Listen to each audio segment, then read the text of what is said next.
ভাবুন তো যদি কাল সকালে আপনি ঘুম থেকে উঠে দেখেন দেশে এক ফোঁটাও পেট্রোল নেই, গ্যাস সিলিন্ডারের দাম আকাশ ছুঁয়েছে, আর গোটা দেশের অর্থনীতি তাসের ঘরের মতো ভেঙে পড়েছে, কেমন লাগবে? না, এটা কোনো সিনেমার গল্প নয়, এটা হতে পারতো আমাদের ভারতের ভবিষ্যৎ। কারণ আমাদের শক্তির লাইফলাইন, আমাদের এনার্জি সিকিউরিটি আটকে ছিল এমন এক সরু খাদের মধ্যে যার নাম হলো স্ট্রেট অফ হরমুজ। সেখানকার জলপথে বিছানো রয়েছে মাইন, আর পদে পদে লুকিয়ে রয়েছে বিপদের গন্ধ। কিন্তু খেলা তো এবার ঘুরে গেছে। ভারত শুধু যে এই ফাঁদ থেকে বেরিয়ে আসার এক সাইকোলজিক্যাল এবং স্ট্র্যাটেজিক মাস্টার স্ট্রোক খেলেছে তাই নয়, বরং সরাসরি চীনের অর্থনৈতিক সাম্রাজ্যের বুকে এমন এক আঘাত হেনেছে যার শব্দ বেজিং পর্যন্ত কিন্তু ছুটে গেছে। আজকের এই ভিডিওতে আমরা ডিকোড করব ভারতের সেই মাস্টার প্ল্যান। কিভাবে ভারত এক ঢিলে দুই পাখি মারলো, কিভাবে ওমানকে হাতিয়ার করে ভারত তৈরি করলো তার প্ল্যান বি, আর কিভাবে কোনো অফিসিয়াল ব্যান ছাড়াই চীনের কোটি কোটি টাকার বাণিজ্য ধূলিসাৎ করে দেওয়া হলো। ম্যাপের এই সরু গলিটার দিকে ভালো করে তাকান। স্ট্রেট অফ হরমুজ চওড়া মাত্র 39 কিলোমিটার, কিন্তু আপনি জানেন কি গোটা পৃথিবীর প্রায় 20 থেকে 30% তেল প্রতিদিন এই সরু গলিটার ওপর দিয়ে যায় বা সরু গলিটার ভেতর দিয়ে পার হয়। প্রতিদিন প্রায় 2 কোটি ব্যারেল তেল এটাই পার হয়। এতদিন ভারতের মুশকিলটা কোথায় হচ্ছিল তার লজিকটা বুঝুন। আমাদের দেশ তার প্রায় প্রয়োজনীয় তেলের 85% কিন্তু বিদেশ থেকে কেনে, যার একটা বিশাল অংশ আসে এই পার্সিয়ান গালফ থেকে। এই হরমুজ প্রণালীটা বা এই গলিটা পার হয়ে আরব সাগর পাড়ি দিয়ে তবেই সেই তেল পৌঁছায় আমাদের গুজরাট আর মুম্বাইয়ের বন্দরে। কিন্তু গেমটা এখানেই শেষ নয়। এই গলির কন্ট্রোল কার হাতে? উত্তর হলো ইরান, দক্ষিণ ওমান এবং ইউআই। এই পুরো অঞ্চলটা আক্ষরিক অর্থেই একটা আস্ত বারুদের কিন্তু স্তূপ। ভাবুন তো, জিওপলিটিক্যাল টেনশনে ইরান যদি একদিনের জন্য বলে দেয় যে আজ থেকে হরমুজ প্রণালী বন্ধ, কিংবা ইহুতিদের কোনো মিসাইল যদি ভুল করেও ভারতের কোনো তৈলবাহী জাহাজ যদি আঘাত করে, তবে কি হবে তখন? এক সপ্তাহের মধ্যে ভারতের পেট্রোল পাম্পগুলোতে লাইন পড়ে যাবে, ট্রান্সপোর্টেশন বন্ধ হয়ে যাবে, জিনিসপত্রের দাম রকেটের মতো বাড়বে, আর শেয়ার মার্কেট তাসের ঘরের মতো কিন্তু ভেঙে পড়বে। আপনার কি মনে হয় 140 কোটি মানুষের দেশ, যে দেশ আজ বিশ্বের তৃতীয় বৃহত্তম অর্থনীতি হওয়ার দৌড়ে বুলেট ট্রেনের মতো ছুটছে, তারা কি নিজেদের এনার্জি সিকিউরিটি চাবি এমন এক বোমার উপর ফেলে রাখতে পারে কি? কখনোই না। আর ঠিক এই খাদের কিনারা থেকেই এন্ট্রি নিল ভারতের জিওপলিটিক্যাল মাস্টার স্ট্রোক বা সেপা, অর্থাৎ CEPA। এর পুরো নাম হলো comprehensive economic partnership agreement deal. ওমানের সাথে জুনের 2026-এ এই ডিল অফিসিয়ালি অ্যাক্টিভেট হয়ে গেছে। অনেকে প্রশ্ন করতে পারেন, ওমান কেন? কুয়েত বা কাতার বা সৌদি আরব নয় কেন? ম্যাপটা আবার দেখুন, উত্তরটা ম্যাপের মধ্যেই লুকিয়ে আছে। কুয়েত বা কাতারের বন্দরগুলো কোথায়? ওই পার্সিয়ান গালফের ভেতরে। মানে তাদের সাথে আপনি যতই ডিল করুন না কেন, মালপত্র নিয়ে বেরোনোর সময় কিন্তু আপনাকে সেই হরমুজ প্রণালীর গলি পার হতেই হবে। ওই মৃত্যু ফাঁদ এড়ানোর কোনো উপায় নেই। কিন্তু ওমানের জিওগ্রাফিটা দেখুন। জিওগ্রাফি ওমানকে একটা আশীর্বাদ দিয়েছে। ওমান এমন একটা জায়গায় বসে আছে যার বুকের এক পাশে আরব আর অন্য পাশে সোজা খোলা আরব সাগর, অর্থাৎ আরবিয়ান সি, আর ঠিক উল্টো দিকেই আফ্রিকা। ওমানের বন্দরগুলোর মুখ হরমুজের ভেতরে নয়, একেবারে আরব সাগরের দিকে খোলা। অর্থাৎ লজিকটা একদম ক্লিয়ার। ওমানের সাথে ব্যবসা করতে গেলে আমাদের জাহাজের ওই হরমুজের বিপজ্জনক গলিতে ঢোকার কোনো দরকার নেই। পার্সিয়ান গালফের যে কোনো দেশের তেল বা গ্যাস পাইপলাইন বা ল্যান্ড রুটে সোজা চলে আসবে ওমানের সাল্লাহ বা দুকুপ বন্দরে, যেখান থেকে আমাদের জাহাজ নিরাপদে কোনো টেনশন ছাড়াই আরব সাগর পার হয়ে সোজা গুজরাটে ঢুকে পড়বে। হরমুজে যদি কাল যুদ্ধও লাগে, যদি সমুদ্রে মাইন ভরেও যায়, ওমানের দিক থেকে ভারতের এই নতুন সাপ্লাই চেন কিন্তু কেউ ছুঁতেও পারবে না। এটা শুধু একটা ট্রেড রুট নয়, এটা ভারতের জন্য এক অবৈধ এনার্জি শিল্ড। কিন্তু আপনারা কি ভাবছেন, ওমান কি এমনি এমনি আমাদের এত বড় সুবিধা করে দিল? ওমান কেন নিজের বন্দর ভারতকে এইভাবে ব্যবহার করতে দেবে? আন্তর্জাতিক রাজনীতিতে কেউ কিন্তু কারো বন্ধু নয়। এখানে চলে শুধু স্বার্থের খেলা। আর এখানেই ভারতের নেগোসিয়েশন টিম যে গেমটা খেলেছে, ভারতের বিদেশ মন্ত্রক যে চালটা চেলেছে, তা শুনলে আপনার গায়ে কাঁটা দেবে। কিভাবে ভারত নিজেদের দেশের অর্থনীতিকে বাঁচিয়ে ওমানের অর্থনীতিকে কবজা করলো, চলুন দেখে নিই। ডিলটা কি হলো জানেন কি? জুন মাস থেকে ভারতের 99.38% ভ্যালুর পণ্য, অর্থাৎ মূল্যের দিক থেকে প্রায় 100%-এর কাছাকাছি, ওমানে যাবে সম্পূর্ণ জিরো ট্যারিফে, অর্থাৎ 0% ট্যাক্স। হ্যাঁ, ঠিকই শুনছেন, আগে যেখানে মাত্র 15.33% পণ্য জিরো ট্যাক্সে যেত, এক ধাক্কায় সেটা হয়ে গেল 99.38%। এর মানে কি? এর মানে হলো আমাদের দেশের টেক্সটাইল বা বস্ত্রশিল্প, জেমস অ্যান্ড জুয়েলারি, ফার্মাসিউটিক্যাল বা ওষুধের কোম্পানি, বড় বড় ইঞ্জিনিয়ারিং মেশিন, এগুলো ওমানে জলের দরে বিক্রি হবে। ওমানের মানুষ অন্য দেশের জিনিস ছেড়ে ভারতের জিনিস কিনবে, আমাদের দেশের ব্যবসায়ীদের পকেট ভরবে। এমনকি ওমান এতদিন আনপলিশড মার্বেল বিদেশে এক্সপোর্ট করতো না, ভারত সেটাও ভাঙলো। এবার ওমান থেকে কাঁচা মার্বেল আসবে আমাদের রাজস্থান এবং অন্ধ্রপ্রদেশে। আমাদের শ্রমিকরা সেটাকে প্রসেস করে ফিনিশড প্রোডাক্ট বানাবে, আর সেই পলিশড মার্বেল আমরা দেশ বিদেশে চড়া দামে বিক্রি করতে পারবো। কিন্তু এখানে একটা প্রশ্ন ওঠে, ওমানকে ভারত কি দিল? ভারত কি নিজের বাজার পুরোটা খুলে দিল?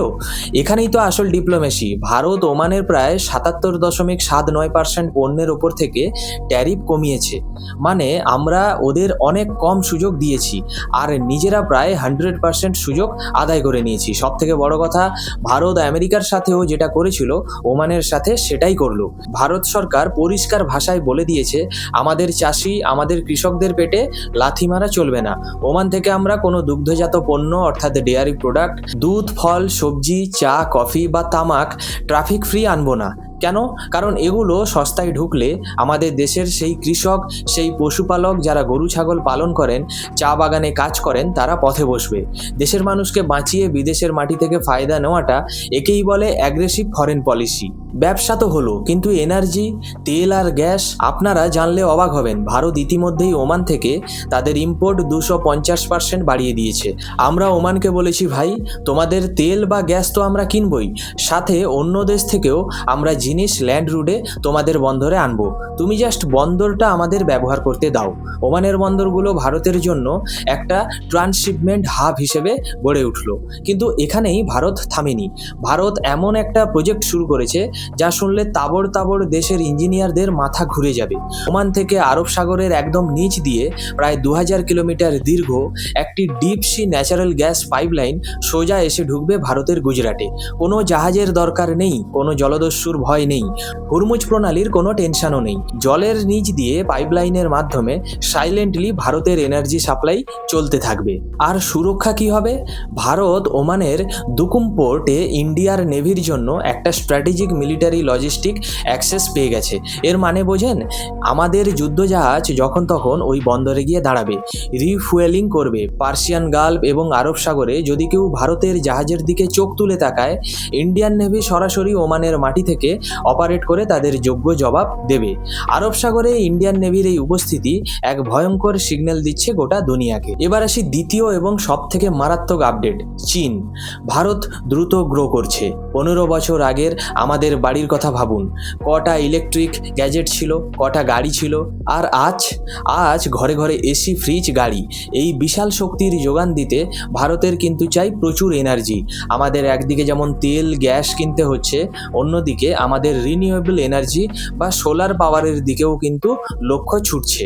কিন্তু সমস্যাটা কোথায় ছিল? আমরা সোলার প্যানেল বসাচ্ছিলাম ঠিকই, কিন্তু সেই প্যানেলগুলো আসছিল কোত্থেকে? হ্যাঁ, সেই প্যানেলগুলোই কিন্তু আসছিল চীন থেকে। আমরা এই একইভাবে চীনের ওপর ভরসা করে নিজেদের ভবিষ্যৎ সুরক্ষিত করতে পারি কি? ভারত সরকার এবার চীনকে সরাসরি ব্যান করলো না, কিন্তু এমন একটা চাল চাললো যাতে চীনের সোলার মার্কেট ভারতে এক প্রকার শেষ হয়ে গেল। কি সেই চাল? সরকার নিয়ম করে দিল, কেন্দ্র সরকার, রাজ্য সরকার বা গ্রিড কানেক্টেড যে কোনো কমার্শিয়াল প্রজেক্টে যদি সোলার প্যানেল বসে, তাহলে সেই প্যানেল এবং তার সমস্ত পার্টস মেড ইন ইন্ডিয়া হতে হবে। ভাবুন একবার, দেশের বর্তমানে প্রায় 90% বড় সোলার প্রজেক্টই কিন্তু গভর্নমেন্ট প্রজেক্ট। সেটা পিএম সূর্যঘর যোজনা হোক বা রেলওয়ে স্টেশনের ছাদে বসা প্যানেল হোক। অর্থাৎ জুনের 2026 থেকে এই প্রজেক্টগুলোতে চীনের মাল ঢোকা পুরোপুরি নিষিদ্ধ। এর আগে সরকার ভারতীয় ব্যবসায়ীদের সিগন্যাল দিচ্ছিল, তোমরা তৈরি হও। গত 5 বছরে ভারত নিজস্ব কোম্পানিগুলোকে নিজেদের ম্যানুফ্যাকচারিং ইকোসিস্টেম তৈরি করে নিয়েছে। আর ঠিক সেই মোক্ষম সময়ে ভারত সরকার চীনের সাপ্লাই লাইন কেটে দিয়ে পুরো মার্কেটটা নিজেদের দেশের কোম্পানিগুলোর হাতে তুলে দিল। একেই বলে ইকোনমিক্যাল ওয়ারফেয়ার। যুদ্ধ শুধু বর্ডারে হয় না বন্ধু, যুদ্ধ হয় অর্থনীতিতেও।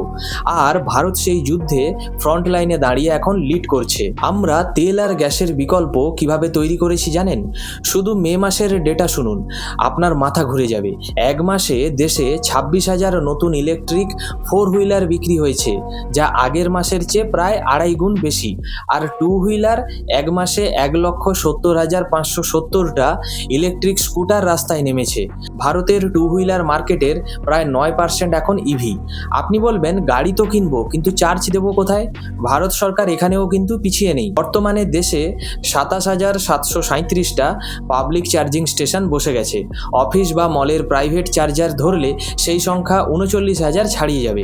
যেখানে 2022 সালে মাত্র 4 বছর আগে দেশের চার্জিং স্টেশন ছিল 5,151টা। ভাবা যায় এই স্পিড। আর এই গতিকে আরও বুস্ট দিতে সরকারে নিয়ে এসেছে পিএমই ড্রাইভ স্কিম। বাজেট কত? 10,900 কোটি টাকা। শুধু চার্জিং ইনফ্রাস্ট্রাকচারের জন্যই আলাদা করে রাখা হয়েছে 2,000 কোটি টাকা। টার্গেট হলো সারা দেশে 72,300 নতুন চার্জিং পয়েন্ট বসানো, এর মধ্যে 22,100টা ফাস্ট চার্জার। শুধু সরকার নয়, রতন টাটার টাটা পাওয়ার 690টা শহরে 6,700টা চার্জিং পয়েন্ট বসাচ্ছে। এইচপিসিএল পাম্প অর্থাৎ এইরকম পেট্রোল পাম্পগুলো নিজেদের পাম্পেই চার্জিং স্টেশন বসাচ্ছে। তেলের সাম্রাজ্যের পতন শুরু হয়ে গেছে। ভারত ভেতর থেকে নিজেকে এমনভাবেই তৈরি করছে যাতে আগামী দিনে কোনো আরব দেশ স্ট্রেট অফ হুরমুজের দিকে হাত পাততে ভারতকে না হয়। দেখুন, কোনো বড় পরিবর্তন রাতারাতি হয় না, কিন্তু ইতিহাস সাক্ষী আছে যখনই কোনো বড় পরিবর্তন বা ট্রানজিশন হয়েছে তখন একটা টালমাটাল পরিস্থিতি কিন্তু প্রথমে তৈরি হয়েছে।